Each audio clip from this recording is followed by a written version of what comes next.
Cinematic क्या है? 4K resolution, 10 bit colour. Cinematic तो वो है जो व्यूअर के नजरिए को गुलाम बना दे। गुलाम कुछ ज्यादा नहीं हो गया? मैंने तो अपनी मर्जी से ही वीडियो पे क्लिक किया है। तुझे ऐसा लगता है, बट एक फिल्म मेकर हमेशा एक इनविजिबल रस्सी से तुम्हें अपनी तरफ खींचता है। देखिए, सिंपल में हम बोलो तो एक फिल्म मेकर आपको हमेशा कमांड देता है, बट बोल कर नहीं, कुछ साइकोलॉजिकल कंपोजिशन रूल का यूज करके। तो मैं हूँ Sumit, welcome to the laboratory of composition. अभी जो स्क्रीन पे तुम वीडियो देख रहे हो, सही से बताना इसमें तुम्हारी पहली नजर कहाँ गई? क्योंकि मुझे पता है तुम इसी को देख रहे थे। अरे तुम तो जादूगर हो, तुम्हें कैसे पता चला मैं कहाँ देख रहा था? अरे इसमें कोई मैजिक यूज नहीं हुआ है, ये तो बस रीडिंग लेंस का कमाल है। हाँ, नेचर में कुछ ऐसे पैटर्न मौजूद रहते हैं जिससे तुम ऑडियंस का अटेंशन तुम अपने कैरेक्टर पे ला सकते हो। और बस कैरेक्टर पे नहीं, तुम जहाँ चाहे वहाँ फ्रेम में उनको दिखा सकते हो। बस थोड़ा सा दिमाग रहना चाहिए। और बस एक बार तुम इस ट्रिक का यूज करना सीख गए तो तुम्हारी फोटो और वीडियो काफी ज्यादा आई कैचिंग और प्रोफेशनल लगेगी। और इसको ढूंढना उतना ही है जैसे कि तुम्हारी बंदी। इसको क्रिएट करना काफी इजी है। सिंपली अपने कैरेक्टर को इन रीडिंग लाइंस के बीच में रखो। वैसे साइड में भी रख सकते हो, बट मैं एकदम बिगनर लेवल के लिए बता रहा हूँ। क्योंकि अगर तुम सीधा सेंटर में रखोगे तो तुम्हें कुछ ज्यादा मेहनत करने की जरूरत नहीं पड़ेगी। और तुम नोटिस करोगे, जैसे ही तुम अपने कैरेक्टर को इन रीडिंग लाइंस के बीच में रखोगे तो तुम्हारा फ्रेम अपने आप प्रोफेशनल दिखने लगेगा। अब ठीक हो?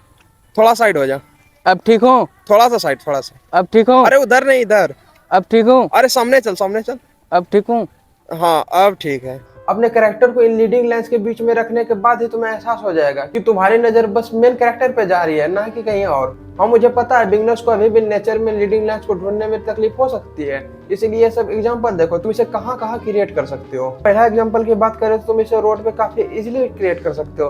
बस अपने कैरेक्टर को सेंटर पे रखो और एक डिस्टेंस मैटर करना अपने कैरेक्टर से, तुम्हारा फ्रेम अपने आप बहुत ज्यादा आई कैचिंग लगने लगेगा। और काफी एग्जांपल है, जैसे railway track, stairs, door, window and many other things. और तुम चाहो तो थोड़ी सी बुद्धि लगा के तुम और भी लीडिंग लाइंस को डिस्कवर कर सकते हो। And this is the simple and effective way to use of leading lines. अच्छा, तो तुम कोई जादूगर नहीं हो, तुम तो बस बेसिक ट्रिक का यूज कर रहे थे। और यही ट्रिक मूवी वाले भी यूज करते हैं, है ना? हाँ, बिल्कुल सही। काफी फिल्म मेकर इसका यूज करते हैं अपने वीडियो को इंटरेस्टिंग बनाने के लिए। और क्या तुम्हें पता है, एक फिल्म मेकर कभी भी एक सीन को फ्लैट यानी सिंपल नहीं दिखाता। वे कभी किसी डोर फ्रेम से, कभी किसी विंडो से और वगैरह वगैरह जहाँ से। वही तो दिखाना है तो साफ साफ दिखाओ, ये छुप छुप के क्यों दिखाना? आधा स्क्रीन तो फालतू फ्रेम ही खा गया। देखो, फिल्म मेकर तुम्हारे साथ बुद्धू तो है नहीं, क्योंकि हमेशा फ्लैट फ्रेम बोरिंग फील कराते हैं। वहीं अगर हम यूज करें फ्रेम विद इन फ्रेम का, तो ये हमारे फ्रेम में डेप्थ क्रिएट करता है और एक 3D इफेक्ट क्रिएट होता है। देखो, इस कंपोजिशन रूल का यूज करने से पहले आपको ढूंढना पड़ेगा नेचर में प्रेजेंट फ्रेम। हाँ, ये सुनने में अजीब लग सकता है, बट ट्रस्ट में नेचर में पहले से भी फ्रेम प्रेजेंट रहता है, बस आपने अभी तक नोटिस नहीं किया है। जैसे डोर फ्रेम या विंडो या फिर कोई ऐसा नेचुरल चीज जो कि एक फ्रेम की तरह काम करे। बस ध्यान इतना रखिएगा कि वो हॉलो रहे। अगर हॉलो नहीं रहेगा तो ये डेप्थ इफेक्ट क्रिएट ही नहीं हो पाएगा। और बस एक बार नेचर में फ्रेम मिल जाए, उसके बाद अपने सब्जेक्ट को उसके बीच में प्लेस कर दो एंड बूम। और अगर इस कंपोजिशन रूल यानी कि फ्रेम विद इन फ्रेम को अगर मास्टर करना है तो आप जब भी ऑर्डर विजिट करें तो फ्रेम पे नोटिस रखें, ना कि कहीं और जब बात डेप्थ की हो रही है तो फ्रेम को 2D क्यों दिखाना? देखो, 3D फ्रेम को कुछ इस प्रकार से समझो कि नॉर्मल फ्रेम में बस X axis and Y axis रहता है, और ये काफी ज्यादा फिल्म के सीन में आपको देखने को मिल जाएगा। बट 3D फ्रेमिंग जो कि काफी ज्यादा मजेदार है, जब फ्रेम में एंट्री होता है जेड एक्सिस का। और ये इसलिए भी इंटरेस्टिंग हो सकता है क्योंकि ये फ्रेमिंग पैटर्न को ब्रेक करता है। इसको क्रिएट करने के लिए सिंपली फोरग्राउंड में कोई ऑब्जेक्ट को प्लेस करो और फोकस मिडिल ग्राउंड पे यानी कि अपने सब्जेक्ट पे रखो। And most important, background blur हो या ना हो, बट फोरग्राउंड ऑलवेज ब्लर होना चाहिए, तभी एक 3D इफेक्ट क्रिएट होगा। और इसके बाद भी अगर आपको अपनी वीडियो बोरिंग लग रही है तो आपको जरूरत है, अरे कर दो यार, अगली बार लाइटिंग टेक्निक्स भी बताऊंगा।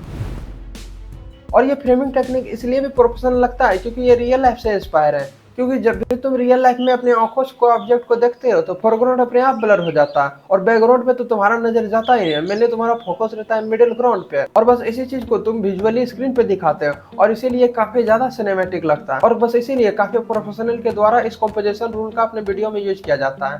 अच्छा, ये सब छोड़ो, कुछ ऐसा नहीं है जिससे कि मैं शाहरुख खान लगने लगूं। शाहरुख खान तो नहीं, बट तुझे भिखारी जरूर बना दूंगा। जब मेरा कैमरा हाई एंगल पर रहेगा तो तू बिल्कुल भिखारी सा लगेगा। हाँ, ये कंपोजिशन रूल कुछ इसी प्रकार से काम करता है। अगर आपको भी अपने कैरेक्टर को छोटा और कमजोर दिखाना है तो हाई एंगल सबसे ज्यादा परफेक्ट रहेगा, जिसमें कैमरा ऊपर से नीचे की ओर रहता है। इसका यूज करते ही आपका कैरेक्टर काफी ज्यादा अनपावरफुल दिखेगा। और इसी का अपोजिट, अगर आपको अपने कैरेक्टर को स्ट्रॉन्ग पावरफुल दिखाना है तो लो एंगल का यूज कर सकते हैं। इसमें आपका कैमरा नीचे से ऊपर की ओर रहता है और इसका यूज करते ही आपका कैरेक्टर काफी ज्यादा पावरफुल दिखने लगेगा। और मैं बेट लगा सकता हूँ कि तुमने इसका यूज मूवी सीन में जरूर देखा होगा। और सच बताऊं तो ज्यादातर केस में यही दोनों कैमरा एंगल का यूज होता है। अगर आपको फिर भी एक डेडिकेटेड वीडियो चाहिए कैमरा एंगल पे तो कमेंट कीजिए कैमरा एंगल। और कैमरा एंगल इतना ज्यादा मैटर करता है, अगर आप एक हाई एनर्जी सीन में हाई एंगल का यूज करते हैं तो ये काफी ज्यादा एमेचर लगेगा। और बस इसीलिए अगले बार से किसी भी कैमरा एंगल यूज करने से पहले कम से कम 2 बार जरूर सोचना। हाँ ये सब तो ठीक है, बट अगर मुझे नॉर्मल वीडियो को अट्रैक्टिव बनाना है तो क्या मैं हाई और लो एंगल का यूज करूंगा? हाँ बता रहा हूँ, तो बस सर पे मत चढ़। ये वाला पॉइंट सभी लोग पहले बताते हैं, बट मैं लास्ट में इसलिए बता रहा हूँ क्योंकि ये पॉइंट काफी ज्यादा इजी है। वेल इजी तो सारा पॉइंट था, बट ये उससे भी ज्यादा इजी है। अगर सिनेमेटोग्राफी में आपको अपने फ्रेम को अट्रैक्टिव बनाना है तो रूल्स ऑफ थर्ड का यूज करना ही पड़ेगा, जिसमें आपको सबसे पहले अपने कैमरा के सेटिंग में जाके ग्रिड लाइन को ऑन कर लेना है। और ये जो चारों इंटरसेक्शन पॉइंट है, इन चारों इंटरसेक्शन पॉइंट में किसी भी अपने सब्जेक्ट को प्लेस कर दो। इससे फ्रेम में बैलेंस और विजुअल इंटरेस्ट क्रिएट होता है। अच्छा तब तू क्यों फ्रेम के बीच में तुम सबको गलत बता रहा है? अरे तुम बिल्कुल गधा है। देखो जब भी तुमको इन्फॉर्मेटिव या टॉकिंग वीडियो बनाओ तो जितना हो सके अपने कैरेक्टर को फ्रेम में बीच में रखो। इससे ऑडियंस का रिटेंशन बढ़ता है और व्यूअर्स आपसे ज्यादा इंगेज हो पाते हैं। अगर विश्वास नहीं हो रहा है तो पहले इन दोनों शॉट्स में कंपेयर करके देख लो। इन दोनों शॉट्स में सेकंड शॉट ज्यादा प्रोफेशनल लग रहा है, और ये बस इसलिए क्योंकि उसमें रूल ऑफ थर्ड का यूज किया गया है। और सबसे ज्यादा मजेदार बात यह है कि चाहे आप इस कंपोजिशन रूल का यूज करके वीडियोग्राफी करिए या फिर फोटोग्राफी, आपको दोनों में ही रिजल्ट देखने को मिलेगा। और अगर इसके बाद भी प्रॉब्लम आ रही है तो पहले इन सब एग्जाम्पल को देखिए।